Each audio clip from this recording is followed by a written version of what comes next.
शहराची खबरबात या बातमीपत्राचे प्रायोजक आहेत Mac care super speciality hospital Ahmednagar.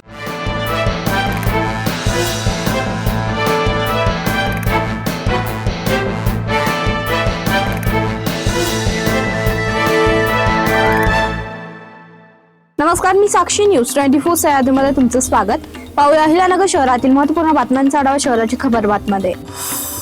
निवासस्थानी जात असलेल्या एका तरुणाला रस्त्यातून दारू व जेवणासाठी पैशाची मागणी करण्यात आली। पैसे देण्यास नकार दिल्याने आरोपीने तरुणाला डोक्यात मारून गंभीर जखमी केलं। या प्रकरणी दीप देवलाल प्रसाद यांच्या फिर्यादीवरून निखिल चंद्रकांत बोरकर, सुनील धाम आणि इतर 2 अनोळखी व्यक्तींविरोधात MIDC पोलीस ठाण्यात गुन्हा दाखल करण्यात आला। पुढील तपास सहाय्यक पोलीस निरीक्षक चौधरी करीत आहेत। शांतिकुमारीजी फिरोदिया मेमोरियल फाउंडेशन प्रायोजित मोतीलालजी फिरोदिया अखिल भारतीय खुली क्लासिकल आंतरराष्ट्रीय मानांकन बुद्धिबळ स्पर्धेची बुधवारी उत्साहात शुभारंभ झाला। रशियन ग्रँड मास्टर पेट किरियाको आणि अहिल्यानगर जिल्हा बुद्धिबळ संघटनेचे अध्यक्ष नरेंद्र फिरोदिया यांच्या हस्ते बुद्धिबळ पटावर चाल देऊन स्पर्धेचे उद्घाटन करण्यात आलं। शहरातील स्टेशन रोडवरील लक्ष्मीनारायण मंगल कार्यालय या स्पर्धेचं आयोजन करण्यात आलं। जिल्हा परिषद बनावट जात वैधता प्रमाणपत्र प्रकरणाने चर्चांना उधाण आलंय। राहता पंचायत समितीमध्ये कार्यरत असलेल्या शाखा अभियंत्यांच्या अवैध जात प्रमाणपत्रामुळे त्यांच्या पदोन्नतीचा प्रस्ताव तयार करण्यात आलाय। या निर्णयाने जिल्हा परिषद सेवेतील प्रवर्गातील सर्वच कर्मचाऱ्यांच्या जात प्रमाणपत्राची पडताळणी केली जावी असाही सूर निघत आहे।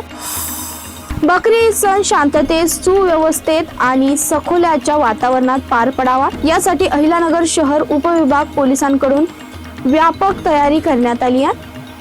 गुन्हेगारी प्रवृत्तीच्या व्यक्तींवर मोठ्या प्रमाणात प्रतिबंधात्मक कारवाया करण्यात आल्या आहेत। 111 सराईत गुन्हेगारांना हद्दपार करण्यात आले। पोलीस अधीक्षक मुमक्का सुदर्शन, अपर पोलीस अधीक्षक वैभव कलबुर्मे, उप अधीक्षक डॉक्टर दिलीप टिपळसे यांच्या मार्गदर्शनाखाली ही मोहीम राबवण्यात आली आहे।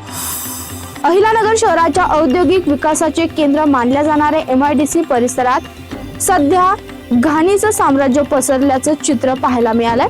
उघड्यावर वाहणारे सांडपाणी, दुर्गंधी आणि ठिकठिकाणी वाढलेली झाडे झुडपे यामुळे परिसरातील नागरिक आणि कामगार त्रस्त झालेत। प्रशासनाकडून स्वच्छता अभियानाचे दावे केले जात असले तरी प्रत्यक्षात परिस्थिती अत्यंत बिकट असल्याचं चित्र दिसून येत आहे। MIDC परिसरात अनेक लघु आणि मोठे उद्योग कार्यरत असून दररोज हजारो कामगार या भागात ये-जा करतात। शहराची खबरबातमध्ये ते संपतोय। तुम्ही पाहता न्यूज 24 सह्याद्री।